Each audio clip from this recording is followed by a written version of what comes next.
Hello investors, James Wacob and Stephanie Jones here with TurnkeyInvest.com. Hello.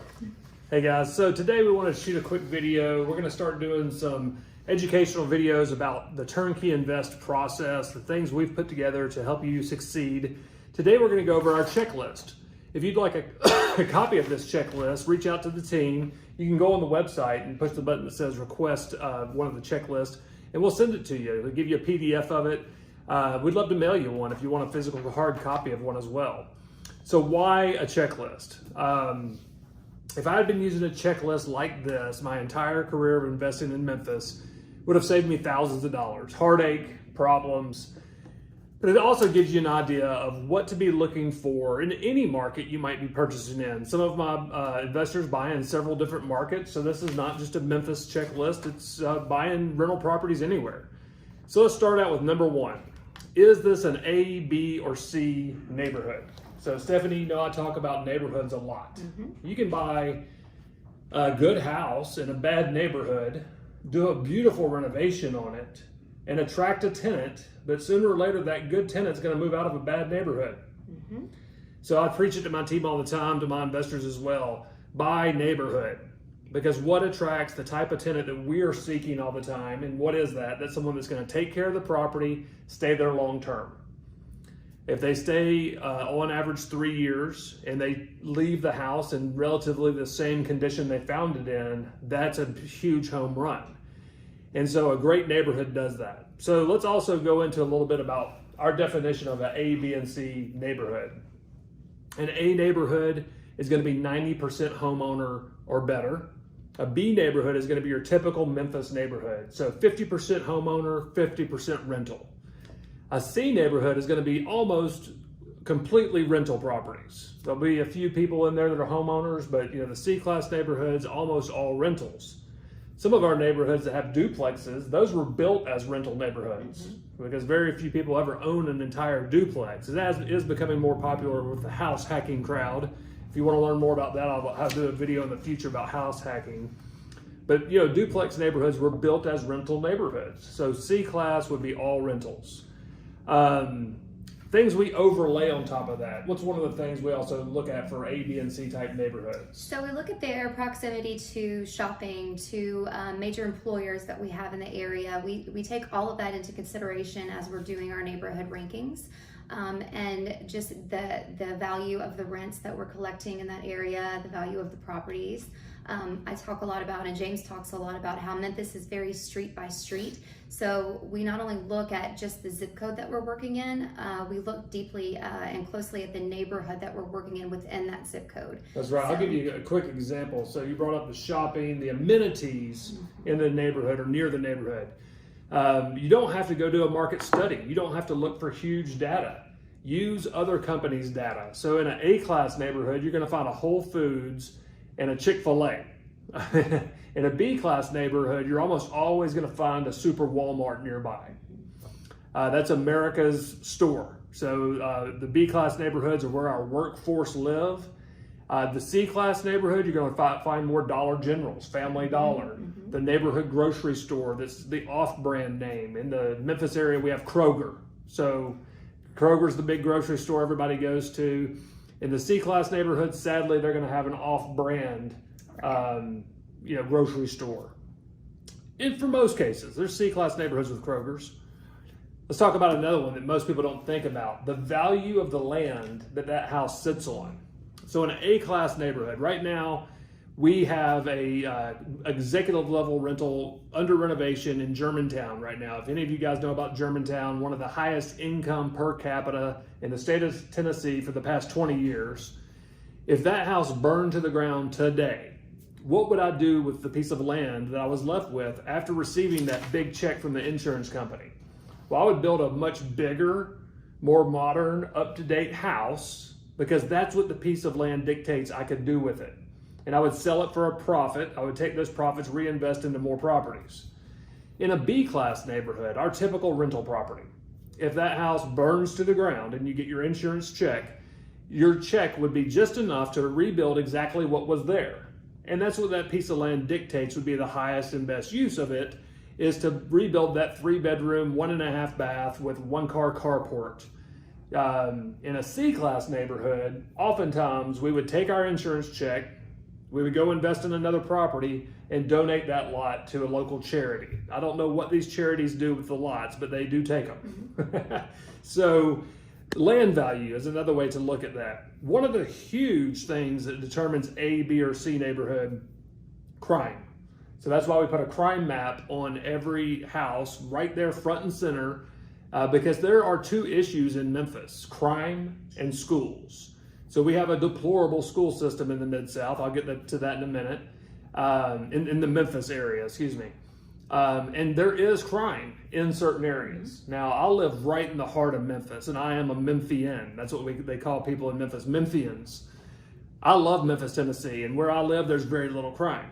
But there's specific areas that you need to be aware of when buying rental properties. And if someone's not right there transparently showing you the crime map, you should, a little alarm should go off in your head. Why is this not being brought to my attention? Research it on your own, and that'll be in our checklist as well. But that's one of the big determining factors of A, B, or C neighborhood: crime. Absolutely. All right, so that covers number one. I promise these will go quicker. Number two, what is the estimated cash flow? So, all right, so if I'm going to buy a property and I have a set number of cash flow that I'm looking to achieve, I want to work the numbers myself, because a pro forma could be created by anybody. I like a simple pro forma. A complicated pro forma is usually trying to hide something. Learned that from Brandon on Bigger Pockets. So a simple pro forma showing me my cash flow. Let's define cash flow, just real basic for anybody that's first time watching. The money left over from your gross rent after all expenses. Don't forget to pay Uncle Sam and your mortgage if you have a mortgage on the property. But a lot of people like to leave out future maintenance, and they like to leave out vacancy, because truly they're not an expense that you can count on every month, but they are an expense long term. So always account for a vacancy, always account for future repairs, even though the properties people are buying brand new roof, brand new HVAC, hard surface floors, or brand new construction. One day that roof will have to be replaced. You need a small fund. I call mine a maintenance reserve fund. And every time I collect rent, a portion of that collected rent drips down into the maintenance reserve fund, because one day that brand new roof will have to be replaced. One day that water heater will go out. No reason to be surprised when it's time to spend some money on your house 20 years from now. What expenses are accounted for in the pro forma? So I put this on the checklist because a lot of people leave out those vacancy, future repairs. My definition for future repairs. So the way I calculate it, future repairs, is if the house is older than 1985, 8%. Newer than 1985, 5%. Why? Older homes just take a little bit more to keep up. A house built in the 40s is going to be running into more expenses than a house built in the 90s. It's simple math. Now, a brand new or newer house, we're going to account for 3% of the collected rent for future repairs. New houses just require less maintenance in the next 10, 15 years. Property taxes. Where are the property taxes coming from is an important question. Make sure it's an exact figure, not estimated, not a tax calculator. Dig into the source. Your provider, your realtor, wherever you're buying, should be able to provide this information for you. Your principal and interest payment to the bank, and your property management fees. So we charge 8% of all collected rent, meaning if your house were vacant for a month, we're not getting paid. We'll want to bring alignment in the property management world with me and my investors. Number one thing missing with property management companies across the country, Stephanie, is alignment. So when the owner of this property, who's all the way in California, is hurting, that property manager is profiting. I'm just going to break and tell a quick story. So I have a friend that I'm helping shift some properties to our management, and the bids that they had to get this house rent ready almost double what my costs are to do it. So they were just blown away, just amazed that we were able to save them nearly $7,000. And this is one house to make it rent ready. It wasn't bought turnkey. It's an old house built in the 20s. It's got a lot of different things than what we normally deal with, but a difference of $7,000 to make a property rent ready, that can be years of cash flow. All righty.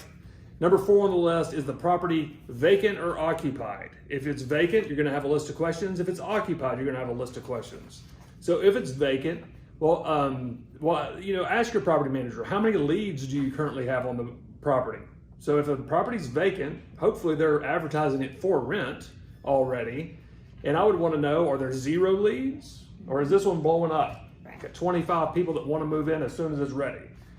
What is your typical vacancy rate? You want to know the person you're dealing with, out of the number of properties you manage, how many are vacant? How many of the finished houses that are ready to be moved into are sitting there? Mm-hmm. A lot of that goes back to Stephanie and what her team do so well is the marketing. Tell a little bit about why you started creating the videos, not just for our investors like this one, but on the rental side. Yeah, absolutely. So there's a huge demand for rental property here in Memphis, as most of you probably already know. That's why it is such a cash flowing city. But what we're doing now is we've created a database of people who have reached out to us in the past, asked us questions about available rentals. Maybe they've rented from us before and they're looking for something different, but we really like to be able to bring the property to them. If you can take someone with, everyone's busy with their work schedule, family schedule, it's hard to find time to go look at houses. And if we can bring it to them in a way that's virtual, which is easy to do now in 2020, why not do that? And we've seen a huge response from that. Our occupancy rate has continued to increase. Our applications continue to increase, and it's been very effective. The number I'm so excited about is the number of homes we're selling that are leased, tenant in place, or at least we have the security deposit and lease signed. They're moving in a day or 2 later. Mm-hmm. So I watch that hugely every week when we do our pipeline meeting. Where are we on finding a tenant for this house? Because my investor in California or Israel or Japan is about to close on it. I want it tenanted day 1. Number 1, I want to affect your bottom line in a positive way. But a vacant house is nothing but a problem. If you had a small leak from a defective water heater from the factory and it's vacant, that could become a big deal rather than really I want to get somebody in that house. A neighborhood kid breaking in and having a party. I mean, we've seen it all. All right, if the property is occupied, when does the lease end? You don't want to buy a property and the lease is ending in a month and it's uncertain. Well, are they going to go month to month or are they going to sign another lease? So you need to ask that question to your provider, your realtor you might be working with. What can you tell me about the tenant? Now, your property manager might be limited. There are limitations of what they can tell you about this specific tenant, but ask the question. It's an open-ended question. See how much they'll talk. Right. And I think if I can just add to that for 1 second, I think another way to ask that question, if your property manager is hesitant to tell you a lot about that tenant, ask how they're qualifying their tenants. So one thing that we do, we look very closely, not only just at income level and everything that a typical property management company would look for in a tenant. We look at tenants that we would want in a home that we own ourselves. So it's very personal for us here at Foundation Property Management. So ask them, what are you doing? How are you screening those candidates? What do you look for before they sign a lease? Throw them a curveball. Ask them this question. What is your maximum DTI? A lot of your property managers out there might say, well, what's a DTI? Debt to income ratio. It's the same ratio that your mortgage company is looking at to see if they're going to give you a mortgage. Who cares if somebody makes 3 times the rent? And that's an industry jargon you hear over and over again. Well, they make $3,000 a month and the house is $1,000 for rent. They're qualified. What if they have an $800 a month car payment? $35,000 in credit card bills? Can they afford this house when old Murphy comes along, Murphy's Law? The car breaks down, the kid's sick, they had to take off from work, they need cushion. So many times somebody will come to our company looking to rent a $1,000 a month house. They don't qualify, but we will let them rent an $800 house because that's where their debt to income ratio allows them to be. Ask this question, how much of a security deposit are you holding on my behalf? And use those words, my behalf. It's your money if they tear your house up. And how will you determine what portion of this is returned, if any? So a lot of property managers give every bit of security deposit back. Easy to do. It's not their money. It's the rich guy in California. And most of the investors we work with are not, just multi-millionaires. This is your retirement. This is your life savings that you're trusting with us to be good stewards. So if they move out and the house is not very much like when they moved in, they should be holding the security deposit. So what determines if they're going to give the security deposit back or a portion of it back or none at all? Ask those questions. They're hard questions. Number 5, I want to see a detailed scope of work. Show me all the work being performed on the property, especially my big ticket items. So the roof, mechanicals, flooring. I want to see hard surface floors in all the high traffic areas and wet areas. So hallways, always hard surface flooring, tile, LVP, real hardwood, kitchens and bathrooms, living rooms, dining rooms, bedrooms. My tenants prefer carpet, and a 3-bedroom home is less than $400 to put carpet in 3 bedrooms. If I can't get 5 tenants 10 years of carpet use, then they've really done something to damage that carpet. Maybe they spilled a glass of red wine, I don't know.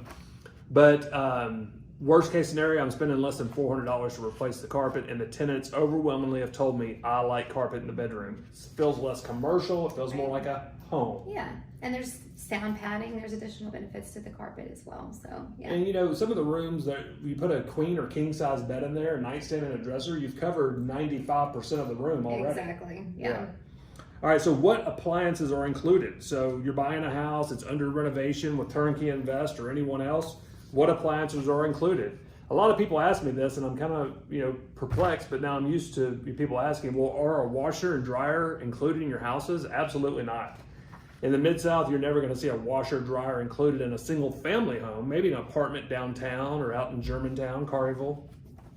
Refrigerators, very rarely. Some of the new construction homes I've done are my Class A executive level rentals. I will put a stainless steel refrigerator in there because we get a lot of people that are maybe getting moved to Memphis to work at St. Jude, or they're in residency at St. Jude or a local hospital working with FedEx, and they need to move somewhere quickly for the next 2 to 3 years, so they figure out where they want to live in Memphis, and they want a place they can move right into. You can add blinds into there. Does this house come in with blinds, and are there any window coverings? Last thing a renter wants to do is move in and then spend $1,000 putting mini blinds up. Exactly. Yeah. Right. Are there washer and dryer hookups? So especially in older homes, the house I live in was built in 1942. So we definitely have a washer and dryer, but there was not a washer and dryer in that house when it was built. So not all homes have the ability to install a washer dryer. That would leave your renter going to the local coin-op laundry. Right. What is the crime in the area? We've already covered that. Trulia, great tool there. It's about the only thing I use Trulia for, but they have a great crime map. Weather conditions. So in Memphis, we're blessed. We're above the hurricane belt. We're far enough from New Orleans, far enough from Florida, that we do not experience any bad weather due to hurricanes. When Katrina hit New Orleans, it was devastating for New Orleans and a lot of Louisiana, even Mississippi. By the time it got to Memphis, we had a few days of heavy rain. So we have very good, favorable conditions here. We're below the Rust Belt. So what is the Rust Belt? You think of Detroit, Michigan, all the places that year over year there's snow and ice. Very rare we get snow here. A couple of years ago, it snowed about this much. And we had a snowman this big in my yard. Yeah, so did we. My wife, we're getting out there, we're building a snowman with our kids because it's rare. So to build a little snowman here is like a big treat. A lot of people ask me about tornadoes. My parents are in their late 70s, early 80s. They've lived in Memphis their whole life, and there has not been a tornado in the city limits their entire life. So this old story goes, we live with our western border as the Mississippi River. Memphis sits on a bluff, so higher than the state of Arkansas, which makes us nearly flood-proof. We'll talk about that. As the weather moves from west to east across America, it hits that river, it hits the bluff, and just dissipates. Right. So Memphis. And I'm a weather nerd, so I watch this on the radar all the time. It really does. It just kind of breaks up and passes us, and we're really fortunate in that regard. So. Just down the street, an hour away in Mississippi, 2 hours northeast of us in Nashville, it's a different story. Nashville was hit this year with some pretty major tornadoes. Yeah. So we're blessed in Memphis to have perfect weather conditions for owning rental properties. I can't imagine having 100+ rental properties in a city like, I'll pick on Indianapolis. they get snow every year, to my knowledge. I mean, I would think they're far enough north. 100 roofs with ice and snow sitting on them each year would scare me to death. Maybe I don't know enough about snow because I grew up down here. We don't have it. That's right. So there's that. Does your inspection test for mold? Mold test is optional with us, but if you would like to have a mold test, it's definitely possible.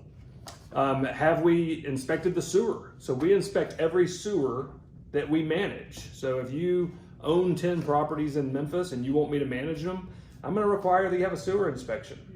Because I don't want to take a 3 o'clock in the morning phone call because somebody's got sewage backing up in their house. Right. Is it a huge deal? Do most of them no. Do most of them pass? Absolutely. But it's a good peace of mind. Right. When you're buying a property, $100,000 investment plus, Right. in most cases, your future, your retirement, a sewer scope is a mandatory for me. Small investment and a big payoff. Just had an investor say, well, I'm not buying a house from you. Okay, I totally understand. Yeah. I'm setting my clients up for success. Third-party home inspection.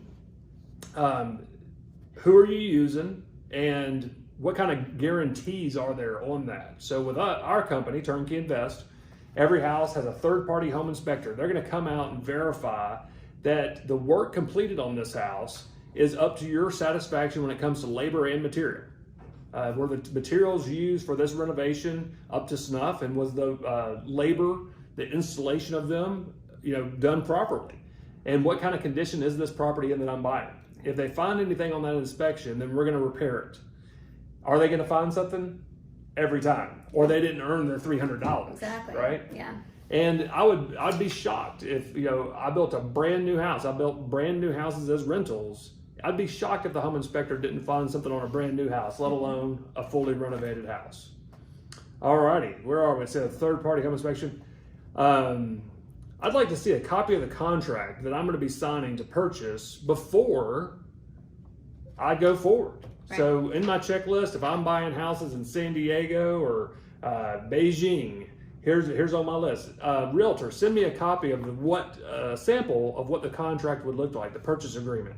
I just want to read through it. Maybe I want my lawyer to look at it. Right. So we've got this uploaded to our due diligence vault on the website, so where you can read it. It's not going to have your name filled in, the property address. It's just a sample document, but you need to know what you're signing. The majority of people in the turnkey space have written their own contract. They've hired a lawyer and paid them $3,000 to $5,000 to draw up a contract.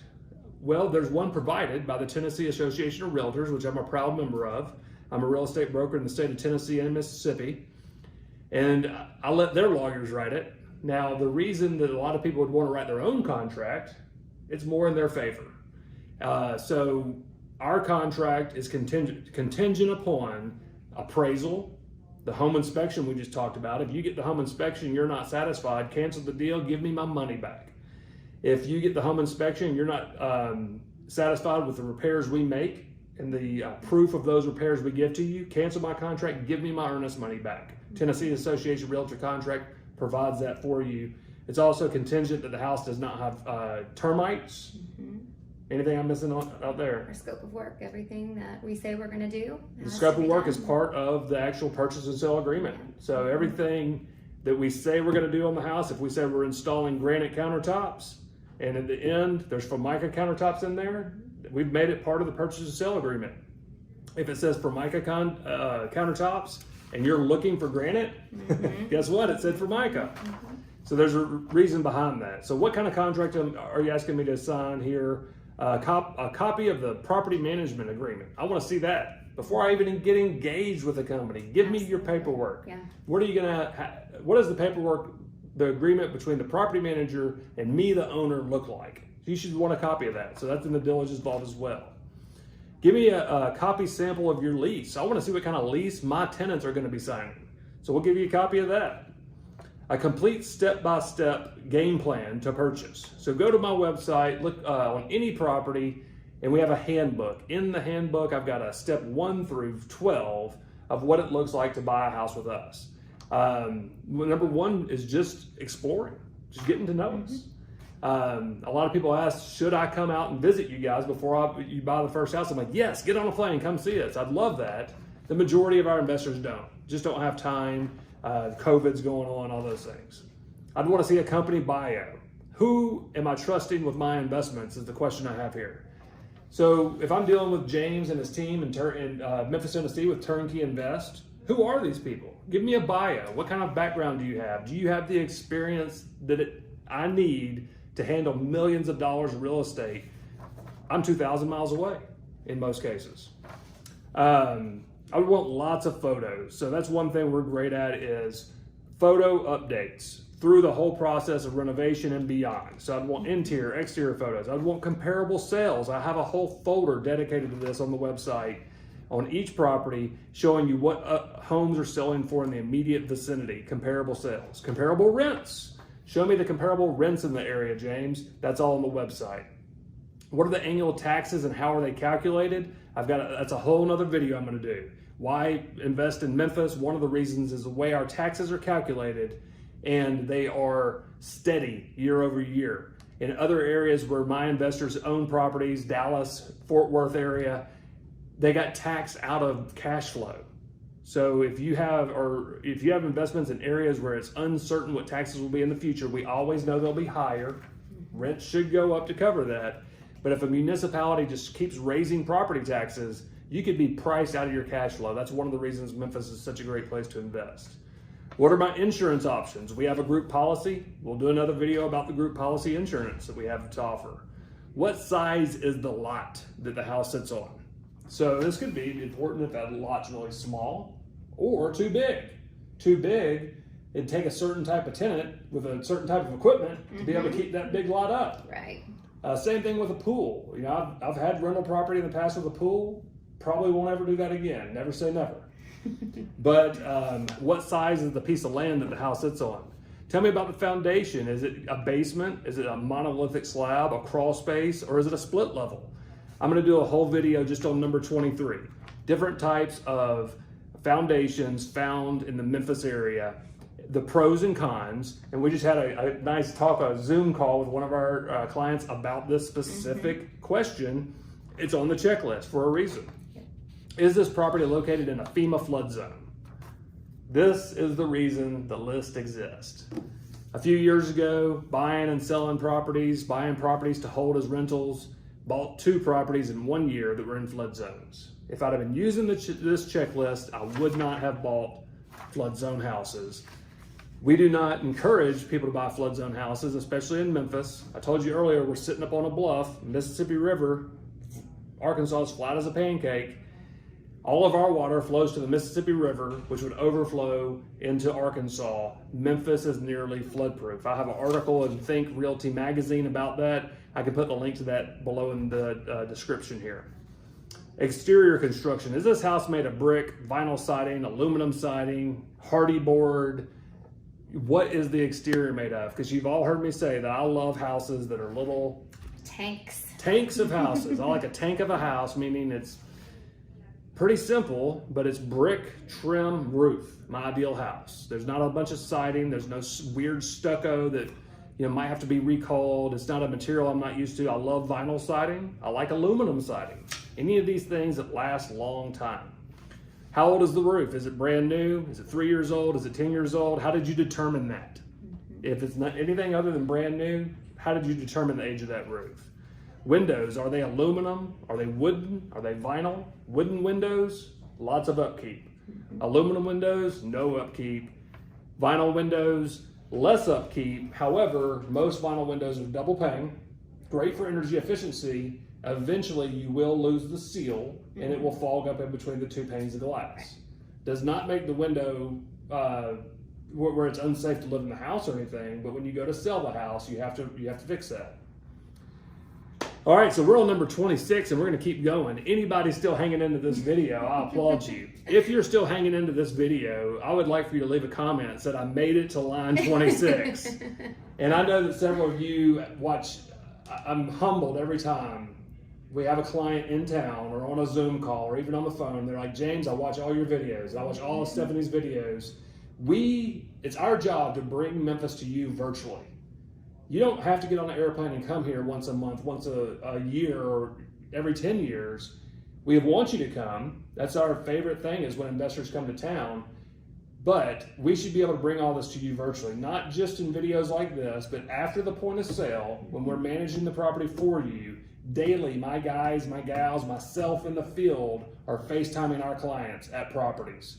So that's one of our jobs. Stephanie, anything you want to say about that? No, I think you made a great point. It's our job and our focus, especially for my team, to continue that relationship with you. Not only after we've initially done a purchase sales agreement with you, we want to keep you updated proactively, so you don't have to wonder, okay, I haven't heard from them. Where am I in the process? What's next? Do they need anything from me? Are they making progress on my renovation? We like to just stay ahead of that, and through communication, whether it's email, text message, whatever you prefer, we're going to work with you to, as James said, virtually bring you everything that's happening throughout the process until we close and beyond, really. So. Yeah, I'll make a pledge to you now. With TurnkeyInvest, we will never have a phone system where it says push 1 for sales, push 2 for this. And we do have that for our tenants on Foundation Property Management. The calls are overwhelming in a good way.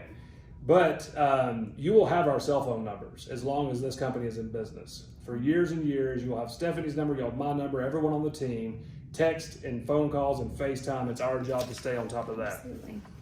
What shopping is in the area, that kind of ties back into the ABC type neighborhood. What parks, outdoor features do the residents have? Are there sidewalks?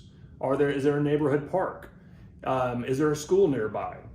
What type of residents will be attracted to this home? Ties right back into that ABC type neighborhood. It's a good question to ask a realtor if you're working with them. A lot of people buy houses just with realtors across the nation as rentals. Definitely a different way of buying than turnkey, but ask them that question. Well, what type of tenant would this attract? It's a good question you could ask. Who provides the utilities? So in some areas, you might be on a septic tank. You might have a private utility company. In the Memphis area, we're blessed that most of our utilities are through one utility provider, Memphis Light, Gas, and Water. It's a bit of a monopoly, but they are pretty awesome at what they do. Who provides the fire? Who provides the police? From municipality to municipality, from county to county, it could be different. It will be different. Is the house attached or detached? So there are several homes that are not duplexes, but they are attached to each other. Normally there's a firewall that is a common wall they share. So a firewall is typically a cinder block wall filled with some type of fire retardant. But it separates the two properties, making them fee simple. They both have their own address, parcel ID number, mailbox. So those are the different ways that they are separate but connected. So we love townhouses, patio homes that are connected. We have a lot of people that are moving out of an apartment and into a patio home. They don't want a big yard to keep up, Right. but they want a little bitty backyard where they could put a swing set or maybe a barbecue grill. Yeah. Just enough to call it a single family. What is behind me? Behind the home I'm buying, number 37. So often we don't think, look on Google Earth, go to Google Maps, survey the area. What backs up to this property? Is it a parking lot? Is it a cemetery? Is it another home in most instances? But what's around me? What's directly behind my home? What lender should I use? So we work with 4 preferred lenders, and the reason we have preferred lenders is they make our process go like clockwork. They make your process go like clockwork. They do what they say they're going to do. They're experts in our industry, and in several ways that benefits our investors. Here's the biggest one. We do not have a preferred lender who will not count a portion of your gross rent towards your debt to income ratio. Well, we've circled all the way back to that. Right. But your debt to income ratio could limit the number of homes you buy. You get to that 5th, 6th, 7th house. Now, if the lender you're using, you don't have a lender that's used to working with investors and turnkey investing specifically, that might limit you from being able to grow that portfolio to your desired number. Using your 10 golden tickets, your Fannie Mae, Freddie Mac loans. So you need a lender who, number one, they better own rental property themselves. They better own property with us. And they know the business. This is their specialty. Yes, any banker at Bank of America or Wells Fargo can do your first loan. But your third, fourth, fifth is where it starts to get tricky, and you better have somebody on your side that knows how to set you up for success. And I'd like to add to that just for a minute, if I may, because we do work so closely with our lenders. It's so critical that we can pick up the phone and call and get the same people that we know. Some of the larger lenders that are out there, it's not that they don't do a great job, but as we're working, to keep your transaction flowing smoothly, get you to the closing table on time, we need to be able to communicate. And so to have an open line of communication, to know the people that you're working with closely and to be able to go to them, I can pick up the phone at any time and I can text our lenders and say, hey, what's the status of this transaction? Or, are we stuck? Do we need something here? And to be able to get a quick response just keeps the process flowing. Yeah, but you get Graham Parham and Aaron Chapman on the phone, then call Greg Iverson over there, and Joe McBreen picks up first ring. Those guys, top of their game, they're going to be very competitive with rates and fees, and they're going to get you to where you're trying to go. Square footage, what's the source? Where did you get the source of the square footage that you're giving me, turnkey provider or realtor you might be working with? The type of property, is it a ranch style home? That'd be a 1-level, 3-bedroom, 2-bath. Is it a 2-story home? Is it a duplex? Is it a contemporary home? I always say that weird floor plans attract weird people. I want a cookie cutter living room, kitchen, bedroom, bedroom, bedroom, bathroom, bathroom. Very simple. When you start going into houses and it's this amazing architect drew the house and built it for he and his family 35 years ago, they're harder to rent because they're anomalies, and weird floor plans attract weird people. All right, so what type of warranty is provided on your homes? I'm going to leave that as the cliffhanger. TurnkeyInvest has amazing guarantees. We have 4 guarantees that we provide to all of our investors who purchase through our system, who are using one of our preferred lenders, and who's using our in-house property management company, Foundation Property Management. I'm going to do a whole nother video. Our next video is going to be about our rental guarantees, our home warranties, all the guarantees we put behind every property. So look for that to come out next week. Stephanie, what would you say to someone who is first time investing, based on the calls you've had recently? What would you say the biggest reason that so many people are choosing to invest today?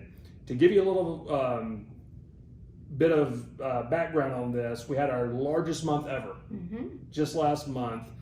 This month is going to beat last month. Right. And it's nothing that we're doing. The market's hot, but what is it that investors are telling you? So it's consistent, it's stable. We know that need for rental housing is going to exist. As James mentioned, he's a Memphian, I'm a Memphian as well. I've known this about Memphis my whole life. The need for rental homes and high quality rental homes here in Memphis is not going to go away. We have a lot of major employers here that employ people from the person driving the forklift to the person flying the plane.